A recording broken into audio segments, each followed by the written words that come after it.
आज हम बात करेंगे न्यूमेरिकल्स ऑफ एटम चैप्टर्स की। बहुत शानदार तरीके से चैप्टर को हम कर रहे होंगे। तो देखो, सबसे पहली बात, हम जैसा कि आपको पता है कि इस चैप्टर में सीबीएसई ने डेरिवेशन लगभग हटा दी है, बिल्कुल ना के बराबर। नहीं तो क्लोजेस्ट अप्रोच वगैरह की डेरिवेशन हमको करनी रहती थी, लेकिन इस बार सीबीएसई ने आप डेरिवेशन हटा दी है।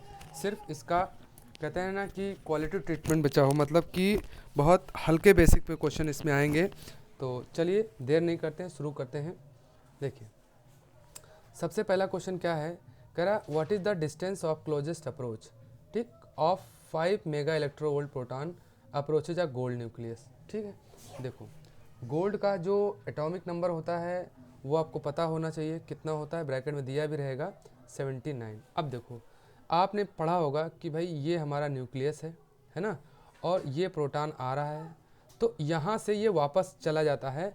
तो ये जो डिस्टेंस हमारी बनती है इसको हम बोलते हैं क्लोजेस्ट अप्रोच। तो देखो ये आ रहा था तो इसकी क्या थी, काइनेटिक एनर्जी थी, ठीक, और इसका भी अपना चार्ज और इसका भी अपना चार्ज है, तो दोनों चार्ज के बीच क्या बन जाएगा, पोटेंशियल एनर्जी। तो सीधी सी बात क्या लिख दोगे, आप लिखोगे कि काइनेटिक एनर्जी ऑफ प्रोटॉन। चूंकि ये आ रहा था तो इसमें काइनेटिक एनर्जी तो रहेगी, और मान लो यहाँ तक आया तो दो चार्ज हो गए, इस पर कितना जेडी चार्ज और इस पे प्रोटॉन है तो इस पे चार्ज है ही है। तो आप जानते हैं क्या कि आप लिखेंगे पोटेंशियल एनर्जी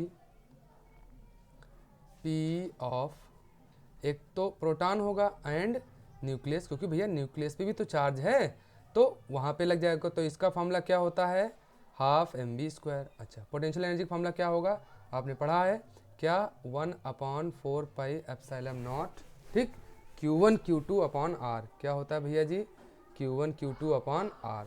अच्छा, अब ध्यान से देखो, देखो क्या है कि मास ऑफ प्रोटॉन, ये सारा डाटा आपके पास अवेलेबल रहेगा, इस क्वेश्चन में नहीं है लेकिन आप इसको रख सकते हैं। ध्यान से देखना, ये पूरा का पूरा तो एनर्जी दी हुई ना, कह रहा है क्लोजेस्ट अप्रोच 5.0 मेगा इलेक्ट्रोवोल्ट, यानी इसकी काइनेटिक एनर्जी हमारे पास दी हुई है। कितनी है यहाँ पे, 5 मेगा इलेक्ट्रोवोल्ट। अच्छा, इसकी वैल्यू क्या होती है, 9 × 10⁹ एक प्रोटॉन है तो प्रोटॉन पे चार्ज आप जानते हैं कितना होता है, पॉजिटिव होता है, कितना, 1.6 × 10⁻19। और दूसरा बेटा क्या रखेंगे, ZE रखेंगे, ठीक है, क्या रखेंगे, ZE।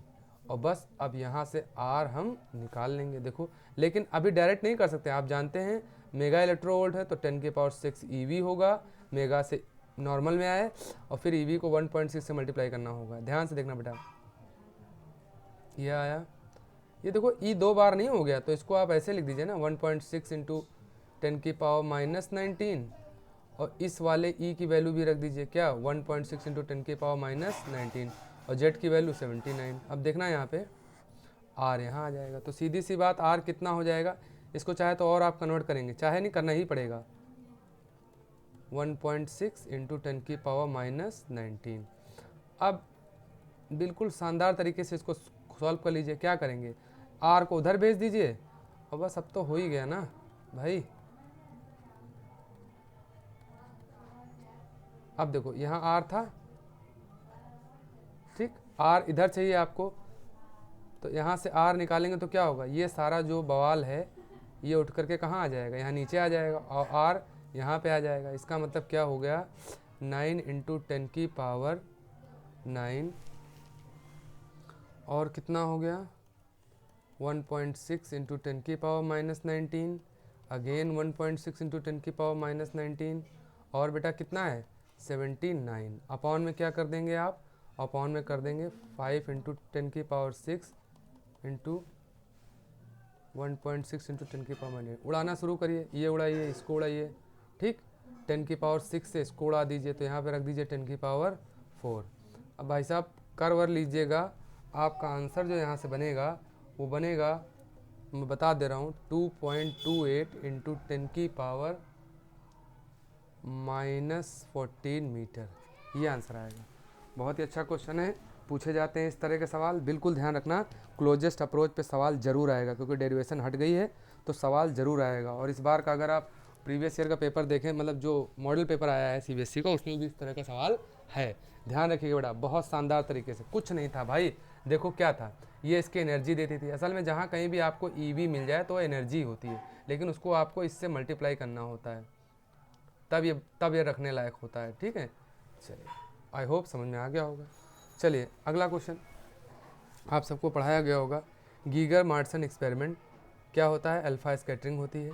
अब ये बोल रहा है क्या पता करना है, अच्छा what is the closest approach, यानी इसमें भी R0 आपसे पूछा हुआ है और एनर्जी कितनी दी गई है आपके पास, बिल्कुल सेम वही क्वेश्चन है, काइनेटिक एनर्जी कितनी दी गई है आपकी 7.7 मेगा इलेक्ट्रोवोल्ट। कुछ मत करना भाई, 7.7 इंटू 10⁶ करके तो ईवी बना लो इलेक्ट्रोवोल्ट में, फिर इसको क्या कर लो 10⁶ और 1.6 इंटू 10⁻⁻19 से मल्टीप्लाई करके अब ये बन गया जूल में। बस अब क्या, सीधी सी बात, ठीक। ये सारा कुछ रख के इज इक्वल टू कितना, के मतलब वो के इंटू Q1 Q2, तो Q1 तो Q है, मतलब अरे पूरा ही लिख दे रहे हैं, लगा लीजिए, ठीक। तो यहाँ से R नहीं, ये R खाली R होगा, R निकालेंगे तो कितना आ जाएगा 1/4πε0, ये के की वैल्यू में रहती ताकि आपको कन्फ्यूजन ना हो, ठीक है। अच्छा क्या है, आप समझ रहे हैं कौन मूव कर रहा है हमारे पास, कौन मूव कर रहा है, अल्फा पार्टिकल मूव कर रहा है। आपकी बात ध्यान रखना, अल्फा पार्टिकल पे चार्ज कितना होता है 2e होता है, कितना होता है बेटा 2e, तो यहाँ लिख दीजिए 2e into ZE upon KE, बस भर लीजिए, आंसर मैं आपको बता दे रहा हूँ, सॉल्व कर लीजिएगा। अप्रॉक्स आ रहा है ये 29.5 इंटू 10⁻⁻15 मीटर। तो याद करो ये फर्मी के बराबर भी होता है कि नहीं होता है, तो अप्रॉक्स कितना आ गया 30 फर्मी, ठीक है। चलिए आई होप समझ में आ गया होगा। अब देखो क्या है, पढ़िए, in a head on collision between alpha particle and gold nucleus, है ना, क्लोजेस्ट डिस्टेंस इतना, calculate energy of alpha particle. बहुत शानदार तरीके से इसको निकाल रहे होंगे। क्या निकालना है बेटा, हमको एनर्जी निकालनी ना, सुनो क्या फॉर्मूला होता है 1/4πε0, है ना, और कितना 2e और ZE मिलके कितना हुआ 2ZE का स्क्वायर। भाई Q1 Q2 लिखोगे नहीं लिखोगे बताओ, ठीक, कोई दिक्कत, फिर से कर देता हूँ भाई, आप कहेंगे सर क्या कर रहे हैं आप, सुनिए कलर चेंज करके करता हूँ, ठीक है, ध्यान से देखना। देखो के इज इक्वल टू क्या था, पढ़े थे ना पहले चैप्टर में, फर्स्ट शुरुआत में ही, पोटेंशियल एनर्जी दो चार्जेस, अगर दो चार्ज यहाँ अगर Q1 है और यहाँ पे Q2 है और दोनों के बीच डिस्टेंस R है, तो इसका फॉर्मूला पढ़े थे ना, क्या होता था K Q1 Q2 upon R, तो वही तो है भैया। तो काइनेटिक एनर्जी का फॉर्मूला यहाँ से क्या बन जाएगा 1/4πε0 Q1 Q2 अपॉन R। तो भैया मेरे Q1 कितना है, मतलब अल्फा पार्टिकल आ रहा है तो 2e है, Q2 कितना है ZE है, ठीक, अपॉन R, तो कितना आ गया, ये हो गया 2ZE² अपॉन R, ठीक। बस अब देखिए इसकी वैल्यू आपको पता ही है, 9 इंटू 10⁹ होती है, 2 तो 2 ही रहेगा, Z गोल्ड है तो 79, E 1.6 इंटू 10⁻⁻19 का स्क्वायर। देखिए क्लोजेस्ट अप्रोच दी है, कितनी है 41.3 फर्मी, चेंज कर लो -15 कर लो, ठीक। तो ये कुल मिला करके किस में आएगा, जूल में आएगा, किस में आएगा बेटा, जूल में आएगा। लेकिन ध्यान रखना ये जूल में तो आएगा, लेकिन हमें इतनी छोटी एनर्जी को जूल में नहीं रखना है, ठीक है। कैसे करना है, इसको हमें इलेक्ट्रोवोल्ट में कर लेना है, तो कुछ नहीं करना है, सुनो ये सारी कैलकुलेशन सॉल्व करेंगे, 9 इंटू 10⁹ 279, देखिए कैलकुलेशन मैं नहीं कर रहा हूँ, ये आपको करना है क्योंकि एग्ज़ाम आपको देना है।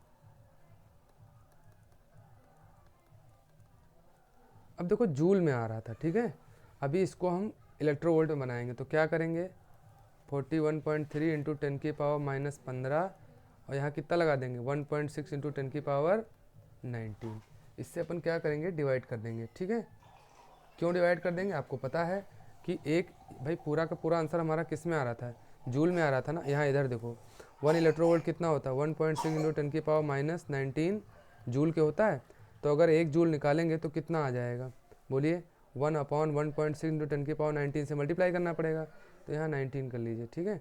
और इसको सॉल्व करिएगा तो आपका आंसर बनेगा, देख लीजिएगा आपका आंसर बनेगा 5.51, ठीक है बेटा, इंटू 10⁶ इलेक्ट्रोवोल्ट। चेक कर लेना, आ ही जाएगा, ठीक है। चलिए आगे आइए, क्या बोल रहा है, an alpha particle of kinetic energy कितनी दी है बेटा, 10⁻⁻12। इसको थोड़ा सा आप ऐसे समझ लीजिए, 10-12 नहीं लिखा है, ये पावर ऊपर है, ठीक, ये काइनेटिक एनर्जी है। ओके, तो काइनेटिक एनर्जी कितनी गिवन है, 10⁻⁻12 जूल, ठीक। गोल्ड का हमारे पास ये दिया है कितना, 79। What can be maximum possible radius, ठीक है, मैक्सिमम पॉसिबल रेडियस पूछा है। अरे भाई कितनी बार बताएं, अभी तो बताएं, क्या फार्मूला होता है इसका, कितना होता है बोलिए, 1/4 पाई एप्सिलॉन नॉट, किसको कर रहा है, अच्छा अल्फा पार्टिकल है तो 2e चार्ज, फिर जेडी चार्ज अपॉन में आर, ठीक। देखो क्या क्या दिया है, क्या क्या नहीं दिया है, एकदम शानदार तरीके से लगाएंगे इसको, ठीक है। देखो भाई के ही दिया है, ठीक, इसकी वैल्यू पता है, ठीक है, इसकी पता है, इसकी पता है, सिर्फ आर ही तो नहीं पता है दोस्त। तो आर करेंगे तो कितना आ जाएगा, 2e जेडी अपॉन में के। सॉल्व कर लो, सब कुछ दिया हुआ है, निकल आएगा, ठीक। आंसर मैं बता दे रहा हूँ इसका कितना आएगा, कितना आएगा इसका आंसर, ये आएगा 3.64 इंटू 10⁻⁻14 मीटर। चेक कर लेना, यही आंसर आएगा। चलिए, आई होप समझ में आया होगा, ठीक है बेटा। तो चलिए मिलते हैं फिर नेक्स्ट लेक्चर में, और अगर आपको चैनल पसंद आ रहा है तो प्लीज़ सब्सक्राइब कर लें, ताकि मैं और जो वीडियोज़ इंपॉर्टेंट न्यूमेरिकल्स हैं वो बताता रहूँ। पक्का यहाँ से बेटा न्यूमेरिकल आएगा, ठीक है। चलिए।